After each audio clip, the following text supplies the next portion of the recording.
Hallelujah. Purihin ang ating dakilang Diyos sa gabing ito. At sa gabing ito muli po tayong magsama-sama sa maiksing oras na to na upang atin pong sambahin, pasalamatan ang ating dakilang Diyos. At salamat sa nanguna sa atin kanina sa pagpapaawit, ang music team po ng Laguna.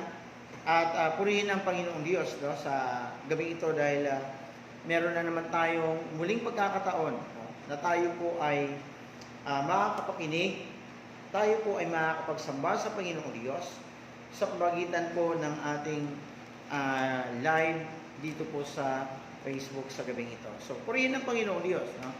At ang atin pong aaralin ngayon ay patungkol po dito sa pangalawang hari, chapter 18 verse 1 to 7, na pinamagatan po natin itong What Makes a Believer Unique and Powerful.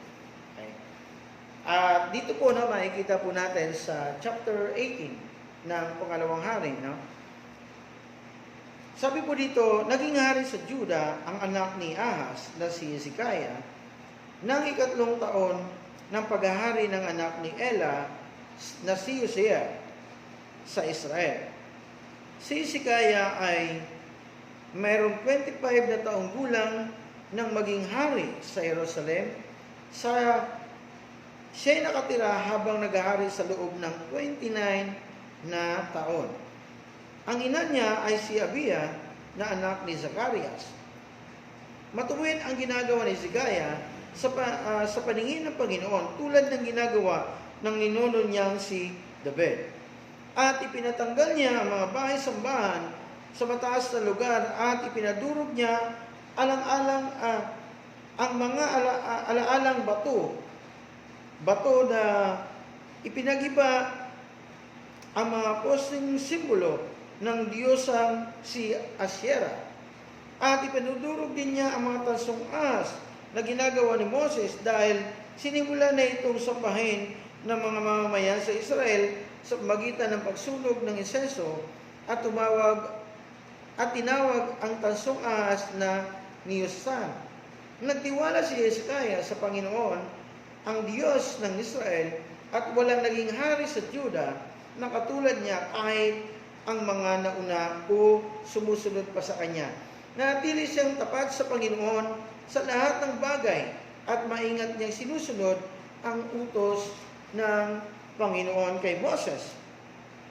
Sumasa kanya ang Panginoon kaya nagtatagumpay siya sa lahat ng ginagawa niya at nagrebelde siya sa hari ng Assyria at hindi naglilingkod sa kanya. Purihin ang salita ng Panginoong Diyos. Sa gabi ito, atin pong pag-aaralan about the life of King Hezekiah. Kung paano siya pinagpapala ng Panginoong Diyos dahil sa kanyang katapatan at sabi nga dito po sa pangalawang hari, chapter 18, na sinasabi po dito na wala nang kagaya pa sa kanya.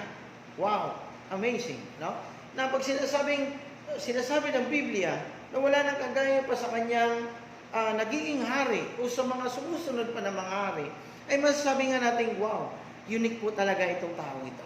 At paano siya nagkaroon ng kapangyarihan na siya po'y nagtatagumpay sa kanyang mga ginagawa sa Panginoong Diyos. So, dito po, titingnan po natin ngayon ang mensahe na to, ang question po dito is, who really wants to be a unique person these days? So, sino ba sa atin dito ngayon, ang magiging isang unique person? Gustong maging isang unique person? Kaya nga yung iba ngayon, outside from our spiritual, makikita po natin, marami po mga taong nagbabiral dahil nga po gusto nilang maging kakaiba. At iniiba nga talaga nila ang kanila may ginagawa. Kaya nga, marami sa kanila nagko-comment ng maganda, marami ding mga nagbabasa sa kanila. So, dito po, meron po bang advantage of being a unique in this present generation? So, ito yung question, na meron bang advantage sa panahon ngayon? Lalo na sa kapanahon na natin ngayon na halos 2 taon na ho tayo na nagkaroon ng pandemic. Meron pa bang advantage po yan?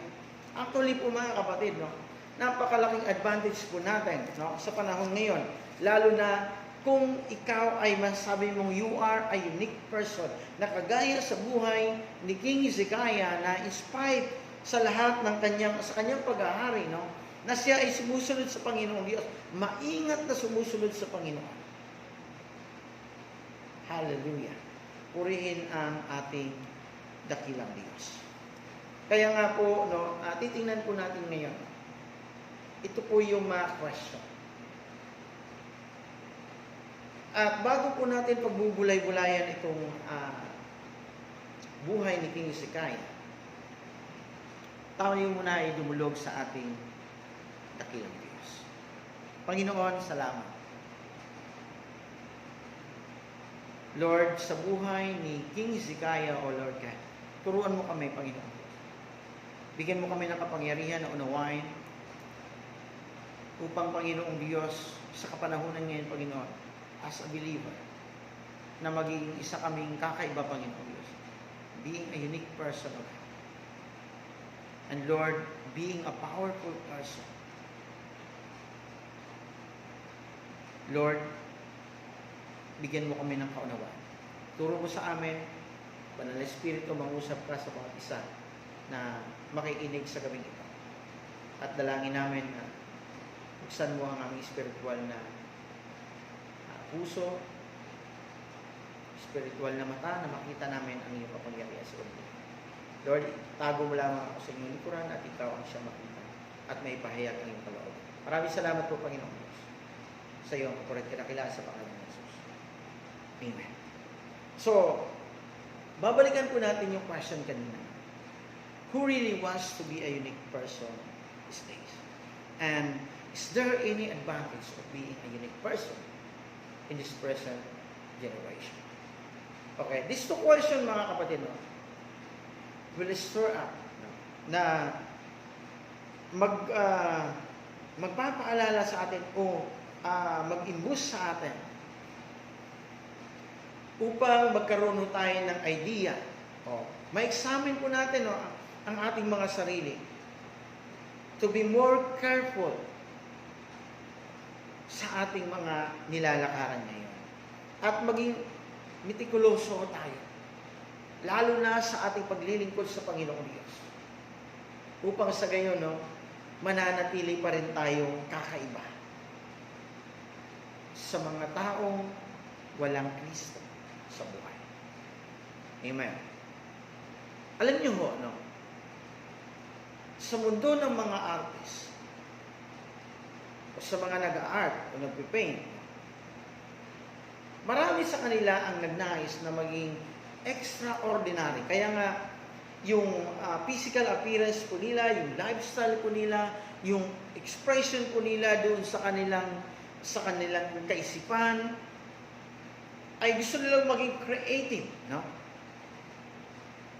Para magiging ma-acknowledge sila publicly and makakapag-gain sila ng mga papuri or critics.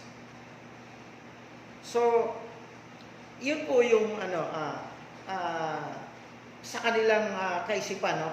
Marami po mga artists. Kaya nga ako nag-resign na po ako niyan kasi puro critics ang aking mga natatanggap. Wala man lang appreciation. Kaya hindi na ako nag-art.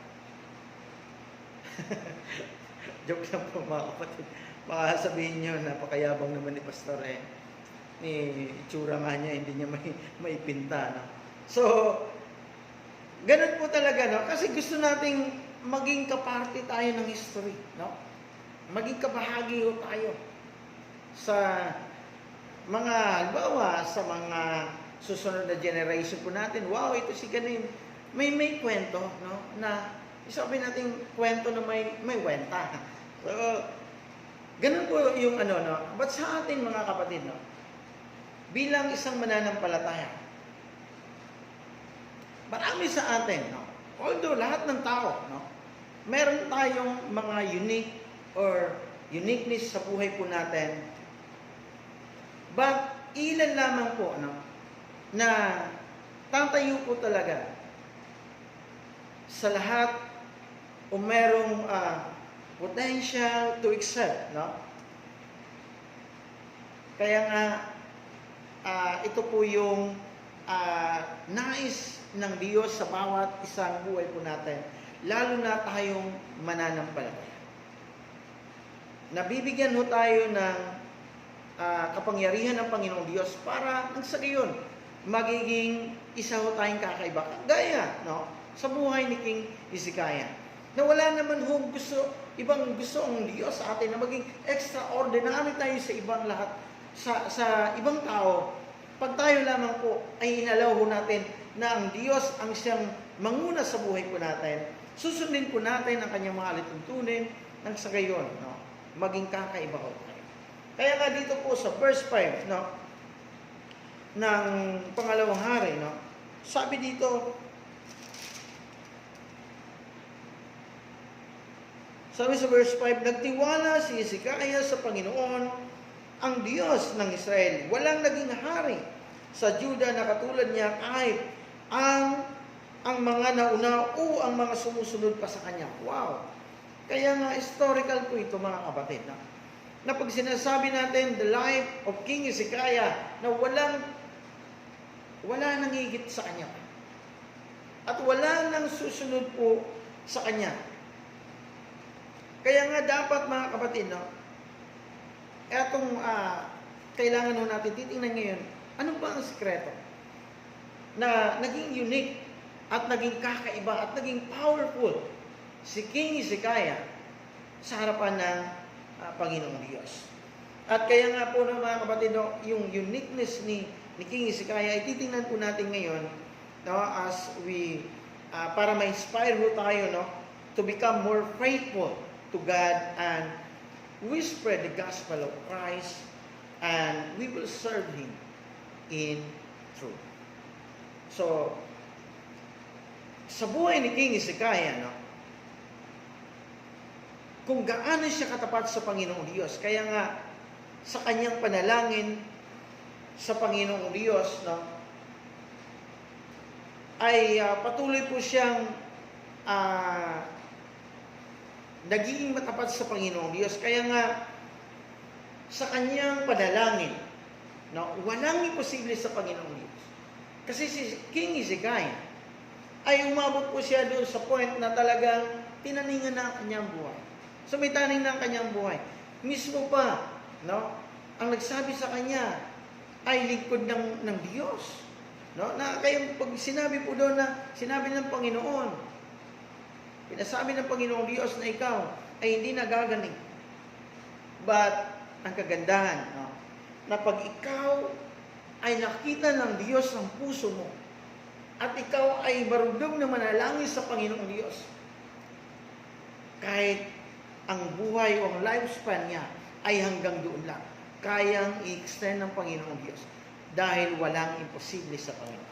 Kaya nga ho, no, nung siya po ay nasa bingit na ng kamatayan, nung narinig ng Panginoong Diyos ang kanyang panalangin, sinabi ng Panginoong Diyos sa kanya na siya pa ay madadagdagan ang kanyang buhay ng 15 years pa. Kaya nga, mga kapatid, no, sa buhay po natin ngayon, marami tayong mga pinagdadaanan sa buhay, marami tayong mga kinakaharap sa buhay, but tandaan natin, no, kung titingnan natin ang buhay ni King Hezekiah, we will realize, no, will help us to realize kung paano naging unique siya at naging powerful ang kanyang mga ginawa. And we, as a believer, no, paano tayo maging unique and powerful, no? Na kailangan lang ilagay po natin sa ating isipan that we are the believers, a peculiar people. No? Tayo po ay kakaiba. Tayo po ay mahalaga. Tayo po ay kawangis ng Panginoon Diyos. But we should know also that how we will use our God-given peculiarities that we could blend, no, in the form of uniqueness and powerful for the furtherance of the Word of God.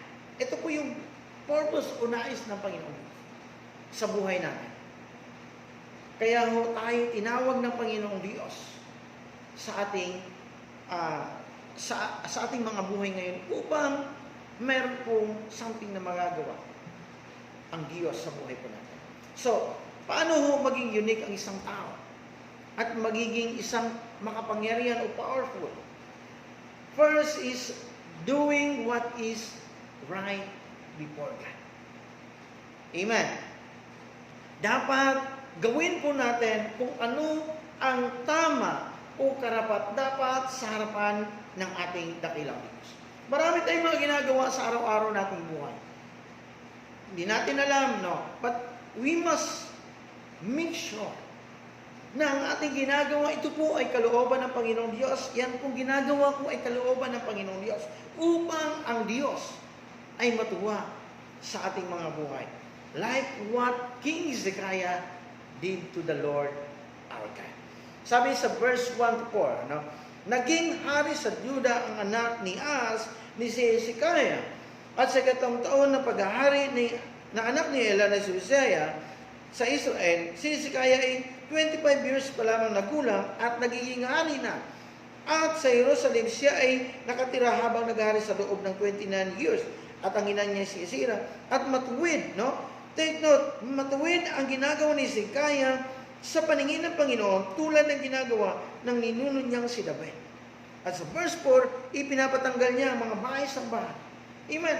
Ginagawa niya kung ano ang kalooban ng Panginoong Diyos, kung ano ang tama sa harapan ng Panginoong Diyos. Kaya nga sabi niya sa pangalawang hari, no? Chapter 20, verse 3. Sabi po doon, sinasabi niya, Panginoon, alalahanin po ninyo ang aking ninyo kung paano ako namuhay ng tapat at buong pusong maglilingkod sa inyo at kung paano ako gumagawa ng mabuti sa paningin ninyo at umiiyak siya ng gusto. Ito pong nangyayari, no?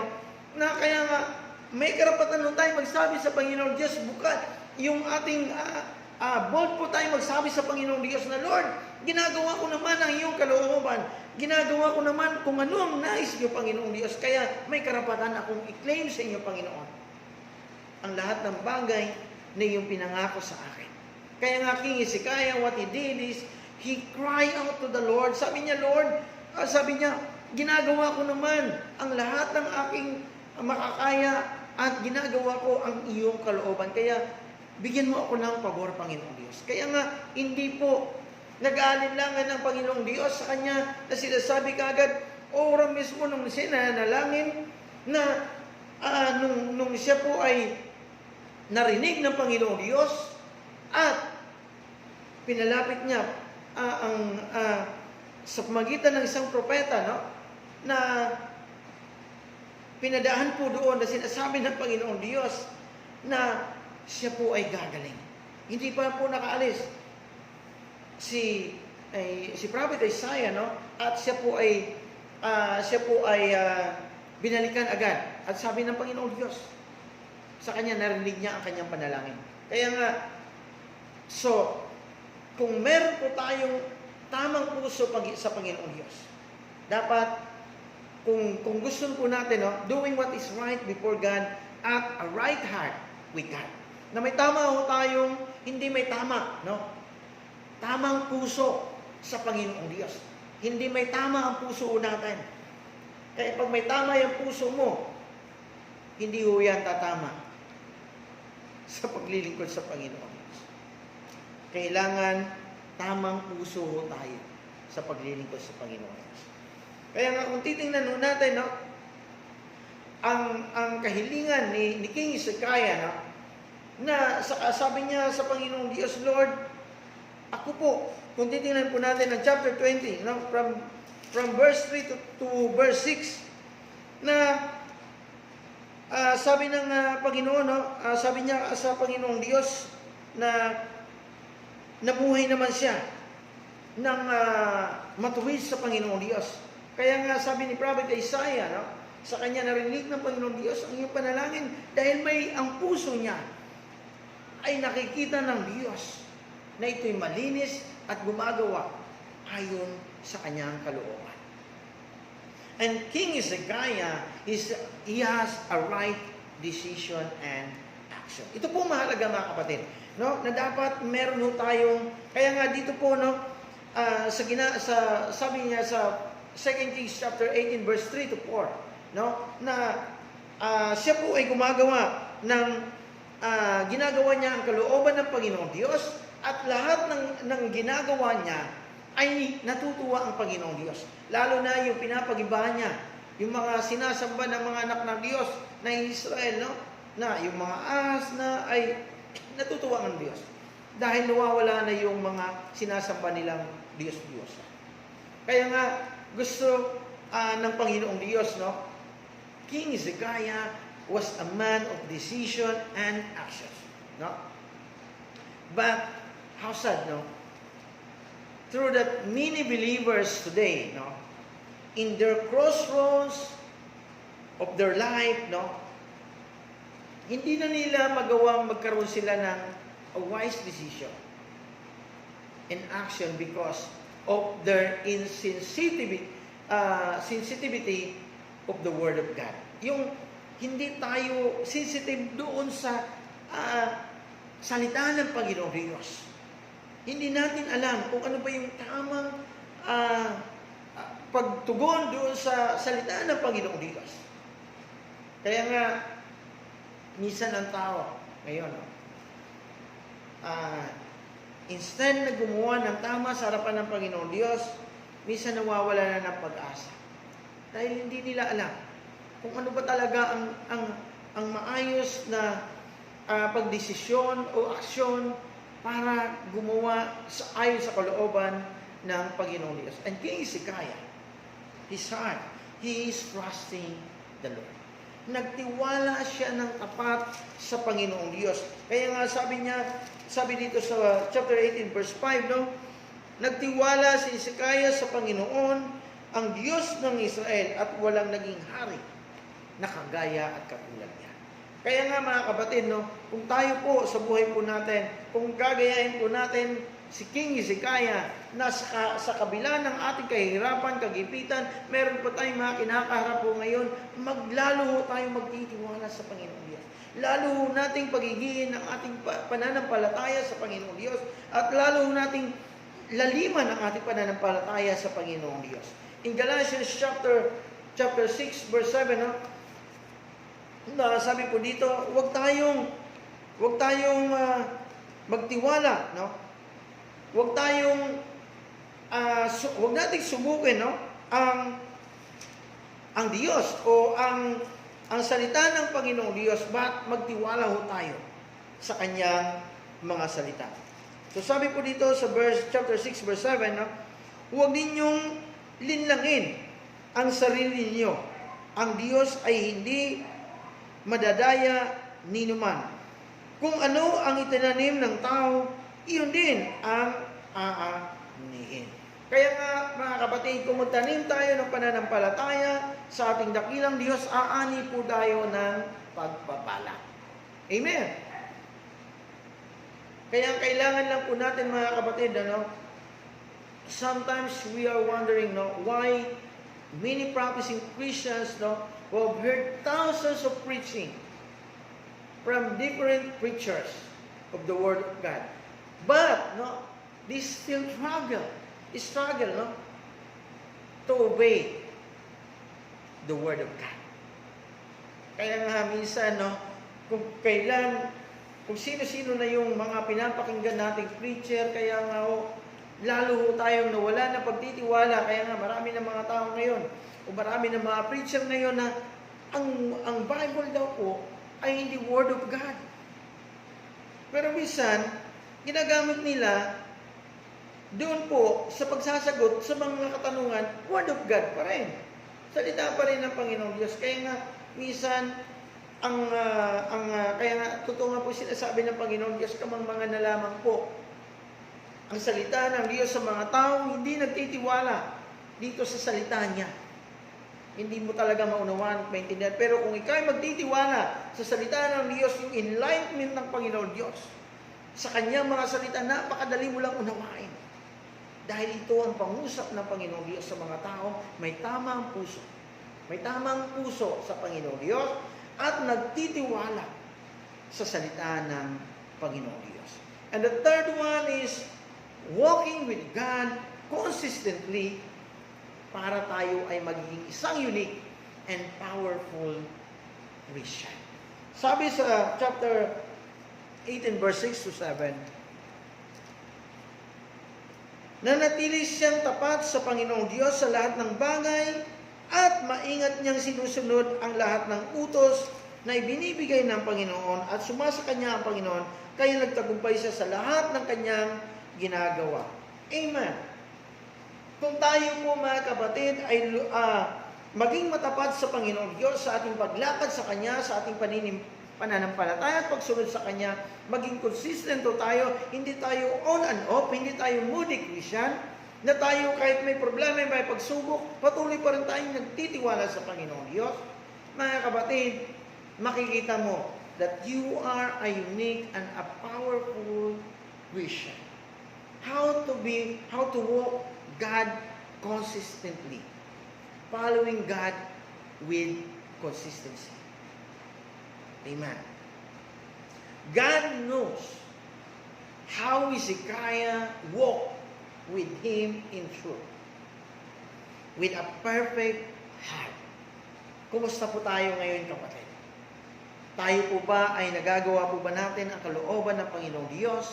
Kaya nga sabi ng Panginoon, sabi dito sa verse 5, no, nagtiwala, o sa verse 6, nanatili siya tapat sa Panginoon sa lahat ng bagay at maingat niyang sinusunod. Take note, the word sumusunod sa lahat ng bagay at maingat niyang sinusunod ang mga kautusan ng Panginoong Diyos. Kaya nga ho, si King Hezekiah, kaya nga ho, siya po ay naitala po dito sa mga hari, no, na siya po ay isang mananagumpay na hari at wala na hong katulad sa kanya. Ikaw, kapatid, kumusta ka naman ngayon? Gusto mo bang maging unique person? And gusto mo bang maging powerful Christian tayo ngayon? Following God with consistency. Na hindi po on and off. Hindi po tayo moody Christian. Na pag sinasabi ho na wala hong mga gawain ay natutuwa pa ho tayo. Dapat hinahanap po natin yung gawain. No? Dapat hinahanap po natin ang mga spiritual gathering po natin. No?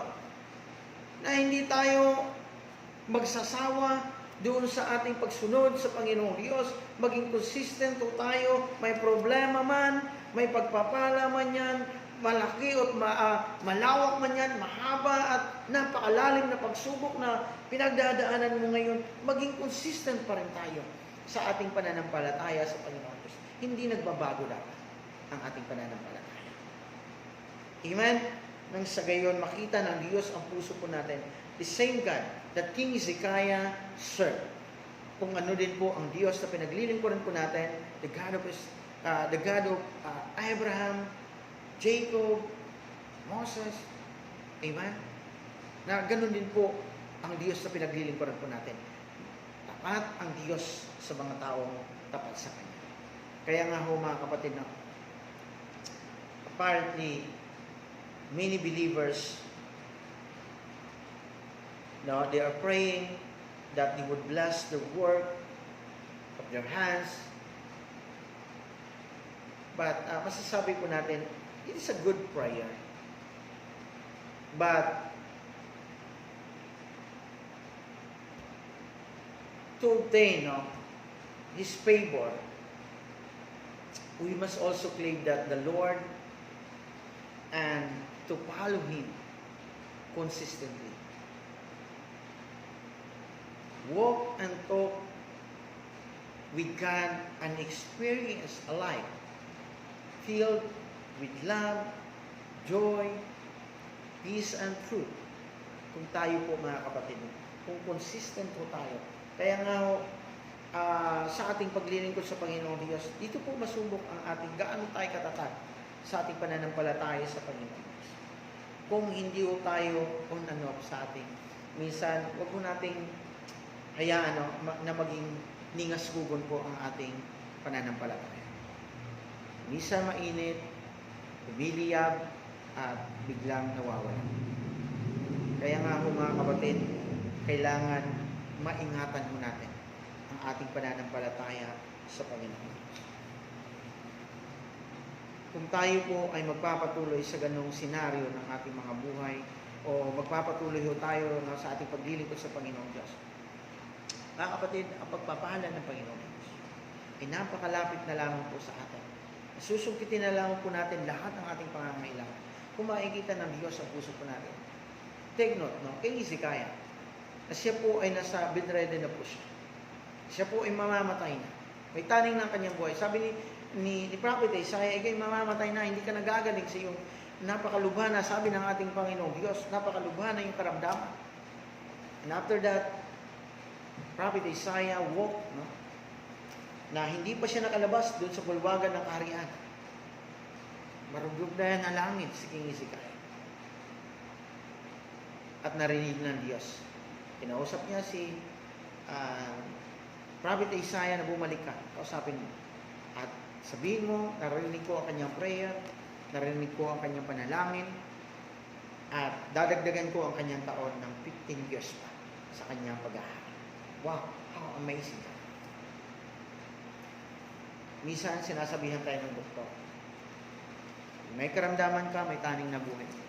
At si Panginoong Diyos, yung taning na yan, kaya niyang aalisin. Yung karamdaman mo na yan, ay kaya niyang aalisin sa iyo.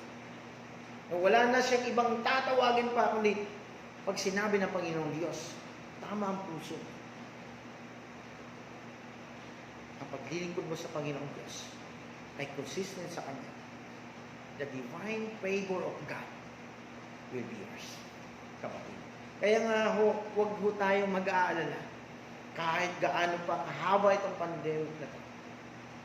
Dahil ang Diyos ay hindi ho pabaya sa kanyang mga anak. And paano ho tayo lumakad ng consistent sa Panginoong Diyos? Obeying the Word of God. Ito po, mahalaga mga kapatid. Questioning the Word of God makes us questionable. But obeying His precious Word will make us unique and a powerful light in this dark and dying world. Kaya mga kapatid, kung tayo po ay susunod sa salita ng Panginoong Diyos, at maingat ho nating susundin ang kanyang mga kautusan, kapatid, magiging isang unique person ka. Unique Christian. And a powerful Christian. A blessed Christian. Kung tayo po ay susunod at tatalima sa mga salita ng Panginoon. The life of King Hezekiah was an extraordinary example for us. A man who loved and a man who lived powerfully for the glory of God. Sa ating ngayon, ano po kaya ang ating purpose sa buhay po natin? Pamuhay po tayo para sa Panginoon Diyos. Though the scriptures, we've come to know the secret of matchless testimony and the awesome working of God in the life of King Hezekiah. Kaya nga mga kapatid, sa gabing ito, tingnan nyo natin, simple lang po ang ginagawa ni King Hezekiah. Hindi na siya nag-aral kung ano-anong mga bagay na inaral niya, kundi maingat niyang sinusunod ang mga salita ng Panginoong Diyos at naging consistent ang kanyang paglilingkod sa Panginoong Diyos. At doon ho, nakita ng Panginoong Diyos ang kanyang puso. At natutuwa at nalulugod ang Panginoong Diyos sa kanyang buhay. Kaya nga ho, patuloy siyang pinagpapala at binigyan ng katagumpayan. Sa buhay po natin ngayon, gusto mong maging matagumpay sa buhay? Gusto mong magiging isang unique person tayo? unique Christian mo tayo in this dying world, in this darkened world. Kapatid, gusto ng Panginoon, maging matapat lamang mo tayo sa akin. As a conclusion, mga kapatid, no matter how uncertain the future of the world today may be, may God find us doing what is right in His sight. May keep on trusting in Him. And we may be found walking with Him consistently till the Lord Jesus Christ came back. Be a unique and a powerful witness of our Savior, Lord Jesus Christ. Mga kapatid, sa gabing ito, anuman ang ating kakaharapin pa, anuman ang ating sitwasyon pa, nakakarapin, kailangan lamang ho natin, mga kapatid, siyasatin ang buhay po natin ngayon. Lord, nagagawa ko pa ba ang iyong kalooban? Lord, nasusunod ko pa ba, Panginoong Diyos, ang iyong mga salita? Lord, nalulugod ka pa ba, Panginoong Diyos, sa aking buhay ngayon? Gusto mong maging unique? Gusto mong maging powerful? Kapatid, sundin mo lamang po ang nais ng Panginoong Diyos sa bawat isang buhay po natin. And what makes a believers unique and powerful? Number one is doing what is right before God. Gawin po natin kung ano tama, kung ano ang kalooban ng Panginoong Diyos sa ating mga buhay. Second one is trusting in the Lord. Magtiwala ka sa Panginoon. Huwag kang magtiwala sa sarili mong kakayanan. Yung kakayanan mo, mawawala yan. Lumilipas yan. Yung kalakasan mo, lumilipas yan. Pero ang kalakasan ng Panginoong Diyos, ang kapangyarihan ng Panginoong Diyos, kung mananatili sa atin, consistent po ang kapangyarihan na meron tayo. Consistent ang kakayanan na meron po tayo. Kung kasama po natin ang Diyos. Magtiwala lang tayo sa Panginoong Diyos. Magkaroon lang tayo ng strong faith sa Panginoong Diyos. At magtiwala tayo sa Kanyang mga salita. At number 3 is walking with God consistently. Anuman ang sitwasyon na ating kinakaharap, huwag nating tingnan yun. Pagtiwala tayo sa Panginoon Diyos. Sumunod lang tayo ng may katapatan sa Panginoon Diyos. Gaya ng buhay ni King Hezekiah. Nagtiwala sa Panginoon Diyos, naging matapat sa Panginoon Diyos, pinagpapala ng Panginoon. At mayroon pang previous po na ipagkakaloob ng Panginoon Diyos sa atin. I hope, mga kapatid, sa gabing ito, tayo po ay nakakita ng pagpapalang salita ng Panginoon Diyos. Na atin po bisang pagbubulay-bulayan pa ito. Kung paano mo tayo itataas, iaangat ng Panginoon Diyos sa lahat ng sitwasyon na kinakaharap ko natin. Kung sumunod lang ho tayo sa kalooban ng Panginoon Diyos. Tayo pong lahat ay manalangin. Panginoong Diyos, salamat sa gabi ito. Salamat po, Panginoong Diyos, sa iyong kabutihan. Salamat sa iyong pagpapala. At salamat po, Panginoong Diyos, sa amin po mga natanggap, Panginoong Diyos, na pagpapalang spiritual sa gabi ito. Dalangin namin, Panginoon, na Lord, ang aming puso at isipan, Lord, ang iyong mga salita ang siyang magpapaalala sa amin sa gabi ito. Upang, Panginoong Diyos, maging unique and powerful Christian po kami, Panginoon. Salamat, pagpapalain mo ang bawat isa sa amin na kinig sa gabing ito. Lord, anuman ang kapangailangan, anuman ang mga karamdaman, anuman, Panginoong Diyos, ang kasalatan, Panginoong Diyos. Lord, we trust in your word. Na ikaw ang Diyos na makapangyarihan sa lahat. Na kaya mong, Lord, magpapagaling, kaya mong mag-supply, dahil ikaw lamang po ang may kakayanan sa lahat ng mga ganito. Lord, sa iyo kami nagtitiwala sa kami ito. Maraming salamat sa, Lord, pagbigay mo sa amin ng katagumpayan sa oras na ito, Panginoong Diyos, upang maidaos po namin, Panginoon, ang gawain ito ng may, Lord, kapangyarihan na nagmumula sa amin. Maraming salamat po, Panginoon, sa gabing ito. Pagpapalain mo ang lahat ng mga pamilyang nakikinig ngayon. At Lord, ibuhos mo ang masama na pagpapala sa kanilang mga buhay. Maraming salamat po sa pangalan ni Jesus. Amen and Amen. Praise God at purihin ang Panginoong Diyos. No? I hope no, na tayo po ay